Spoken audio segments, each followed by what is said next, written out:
Hello, আসসালামু আলাইকুম। তো আশা করি আপনারা ভালো আছেন।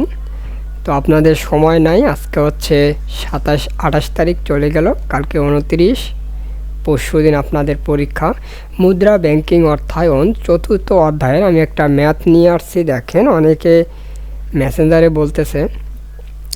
তো এই ম্যাথটা একটু দেখেন, এখানে দুইটা নির্ণয় করব আমরা। দেওয়া আছে, খুব গুরুত্বপূর্ণ, এটা 2017 সালে আসছে ঢাকা অধিভুক্ত 7 কলেজে। ঠিক আছে, তো এরকম যেগুলো অধিভুক্ত কলেজে যেগুলো আসে এই টাইপের ম্যাথ বা সেগুলো আবার রিপিট হতে পারে, বলতেছি না রিপিট হবে, তবে গুরুত্বপূর্ণ আছে, আপনারা একটু দেখে নেবেন। কোনো একটি কোম্পানি একটি প্রকল্পে বিনিয়োগ করতে ইচ্ছুক।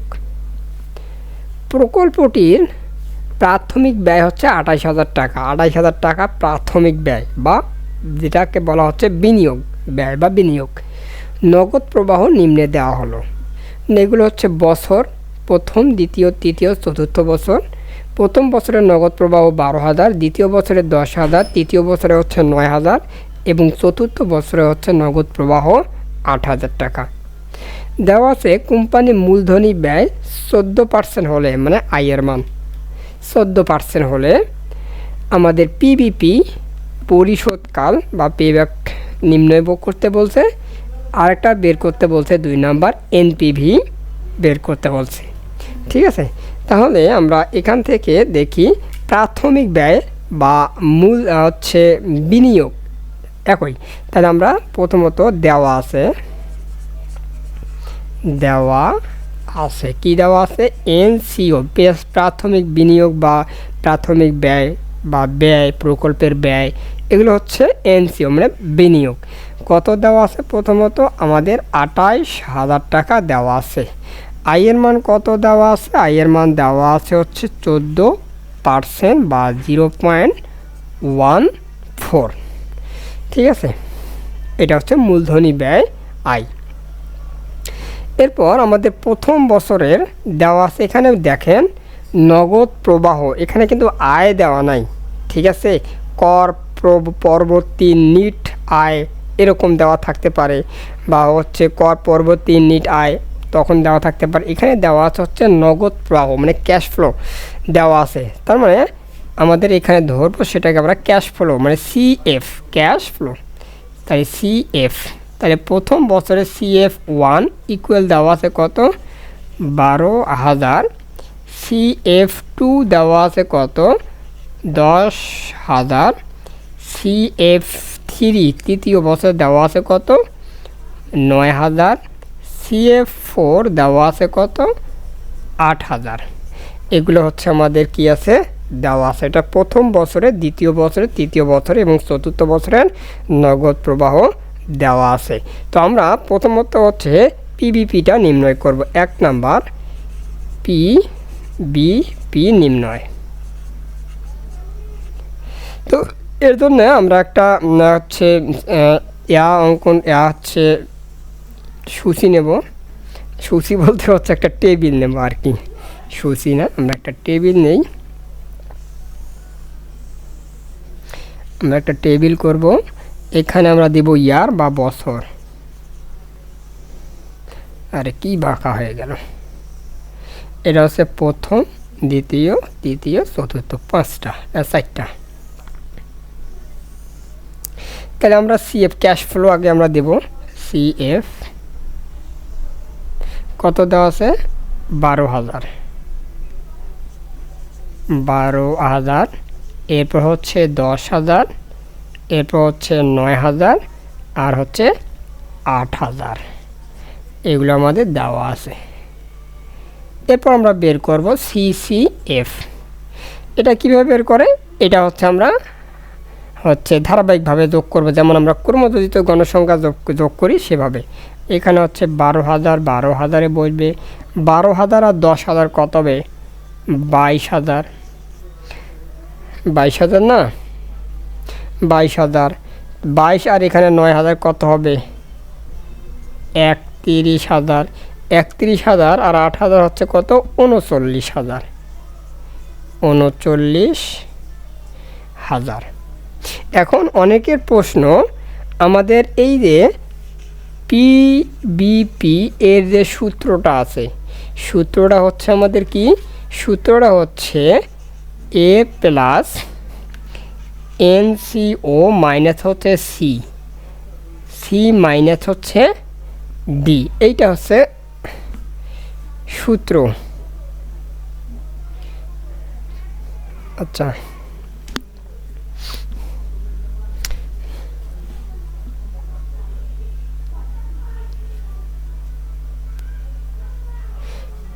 এটা সি মাইনাস ডি হবে, এটা হচ্ছে ডি। এইটা হচ্ছে আমাদের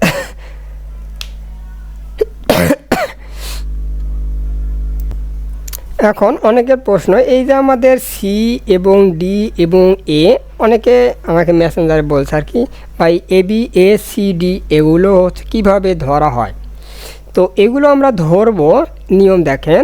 এখানে আমাদের যে বিনিয়োগটা দেওয়া আছে বা এনসিও, আমি এখানে আবার লিখতেছি, এনসিও দেওয়া আছে কত? আমাদের এখানে দেওয়া আছে 28,000 টাকা। তো এই 28,000 টাকা আমরা দেখব, খেয়াল করব 28,000 টাকা এবং সিসিএফের যে আমরা মানগুলো বের করছি, আমরা এইখানে দেখব 28,000 টাকার যেন বেশি না হয়।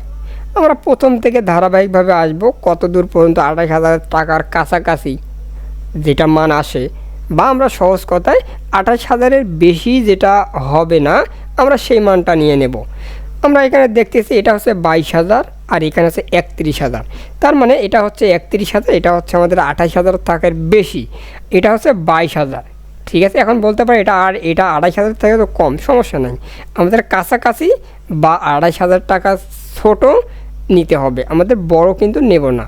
ঠিক আছে, তাহলে আমরা এখান থেকে প্রথমত দেখতেছি 12,000, জি না, এটা হচ্ছে 12,000, 28,000-এর ছোটো, ঠিক আছে, কিন্তু এর থেকে আরও 28,000-এর ছোটো আছে 22,000 পরেরটা যদি আমরা নিতে চাই তাহলে 31,000, মানে 28,000 টাকার বেশি হয়ে যাচ্ছে, তাহলে আমরা এটা কিন্তু নেব না। না নিয়ে কি করব, এ পাশে আরও যদি নিচে যাই তাহলে আরও নিচে, কিন্তু আরও বাড়তে থাকবে, তবে নিচের দিকে আমরা নিতে পারবো না, তাহলে আমরা কোথায় নেব? এইটা নেব।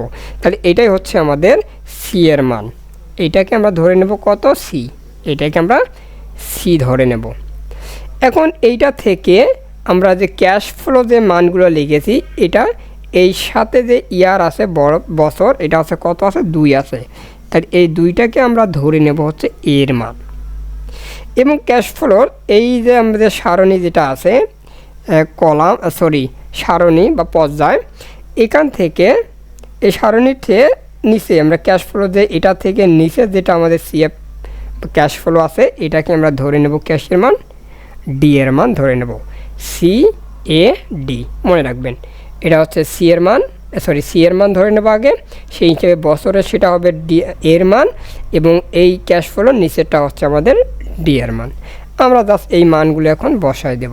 মানগুলো হচ্ছে এর মান হচ্ছে কত? 2 প্লাস এনসি হচ্ছে আমাদের 28,000 মাইনাস সি হচ্ছে 22,000, আর নিচে হচ্ছে আমাদের ডি এর মান কত? 9,000। তাহলে আমরা এইটা যদি আমরা একটু যোগ করি তাহলে 2, আর এখান থেকে আমরা পাবো হচ্ছে 0.67। এগুলো একটু ক্যালকুলেশন করবেন, অনেক সময় ভুল থাকে বইয়েও, যে মূল এখানে অনেকে বলে যে হচ্ছে ব্যতিক্রম বা অন্যান্য গাইডে যে ভুল থাকে এরকমটা, এই বইগুলোতেও কিন্তু অসংখ্য ভুল থাকে। ঠিক আছে, অনেক ভুল থাকে। তো যাই হোক, এটা হয়তো বা কোনো টাইপিং সমস্যা অথবা ক্যালকুলেশনের সমস্যা তাড়াহুড়ার কারণে, তো এগুলো আপনারা ক্যালকুলেশন করে নেবেন পুনরায়। তাহলে আমাদের এটা যোগ করলে আমরা এখানে পাবো কত? 2.67। এই যে 2.67 মানে 2 বছর, 2.67 মানে এটা একটা বছর আর কি, বা সময় যেটা আমরা বের করলাম, পরিশোধকাল। তার মানে এই পিবিপি বা এই যে সময়টা বের করলাম, তার মানে হচ্ছে, এটার মানে হচ্ছে যে আমাদের এই যে প্রকল্পটা যে আমরা 28,000 টাকা বিনিয়োগ করলাম, সেই 28,000 টাকা সেই ব্যয়টা আমাদের উঠে আসতে, ওই প্রকল্প থেকে উঠে আসতে যে সময়টা লাগবে সেটা হচ্ছে 2.67 বছর বলতে পারি। ঠিক আছে, তো এটাই গেল আমাদের পিবিপি বা পরিশোধকাল বা পেব্যাক পিরিয়ড।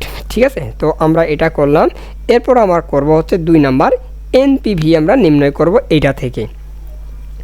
তাহলে আমরা এটা মিশাই দেই আমি। এবার আমরা এনপিভিটা নির্ণয় করব। তাহলে এনপিভির আমাদের সূত্র কি? এনপিভির সূত্র আমাদের দেখি 2 নাম্বার হচ্ছে এনপিভি নির্ণয়। তাহলে এনপিভি ইকুয়াল হচ্ছে কত? এখানে আমরা দিয়েছিলাম R1 ভাগ হচ্ছে 1 প্লাস আই, এইটা। কিন্তু এটা হচ্ছে যখন আমাদের দেওয়া থাকবে, এইখানে যখন দেওয়া থাকবে আয় বা হচ্ছে কর পরবর্তী নিট আয়, মানে আয় যখন দেওয়া থাকবে আয় রেভিনিউ আর আমরা ধরে নেব। কিন্তু এখানে দেওয়া আছে আমাদের নগদ প্রবাহ মানে ক্যাশ ফ্লো, যেখানে আমি লিখেছি সিএফ, তখন আপনারা এইখানে সিএফ লিখবেন, CF1 এটা একটা, প্লাস CF2 1 প্লাস হচ্ছে আই, এখানে হবে square, plus CF3 1 plus I power Q, plus CF4 1 plus I power হচ্ছে পাওয়ার 4। ঠিক আছে, মাইনাস হচ্ছে কী হবে? মাইনাস হচ্ছে এনসিও, এটা হচ্ছে আমাদের সূত্র হবে এইটার ক্ষেত্রে। ঠিক আছে, তাহলে আমরা এখন এখানে মানগুলো বসায় দিতে পারি। এটা হচ্ছে কত হবে? 12,000 ভাগ হচ্ছে 1 প্লাস 0.14 প্লাস এখানে হবে কত? 10,000। ঠিক আছে, 1 প্লাস 0.14 পাওয়ার হচ্ছে 2 প্লাস এটা হচ্ছে 9,000 ভাগ হচ্ছে 1 প্লাস 0.14 পাওয়ার হচ্ছে কিউব, প্লাস এটা হচ্ছে 8,000 ভাগ হচ্ছে 1 প্লাস 0.14 পাওয়ার হচ্ছে 4, মাইনাস হচ্ছে কত হবে? এটা মাইনাস হচ্ছে, আমি এগুলো একটু মিশাই দিচ্ছি। ঠিক আছে, বা হ্যাঁ এখানে একটু মিশাই দিচ্ছি আমি। দেওয়ার পর এটা আমরা লিখি কত? 28,000, এনসিও কত? 28,000। তো এইগুলো আপনারা একটু ক্যালকুলেশন করবেন। ঠিক আছে, এইটাগুলো ক্যালকুলেশন কিভাবে করবেন? 1 প্লাস হচ্ছে 0.14, তাহলে কত আসবে? 1.14 আসবে। এইটাকে আগে কী করে নেবেন? পাওয়ার 4 করে নেবেন। ঠিক আছে, অথবা আপনারা যদি একবারই করতে চান তাহলে ক্যালকুলেটরে, এই যে আমাদের যে ক্যালকুলেটর আছে, অনেকে মান হয়তো বা বের করতে পারে না একবারে।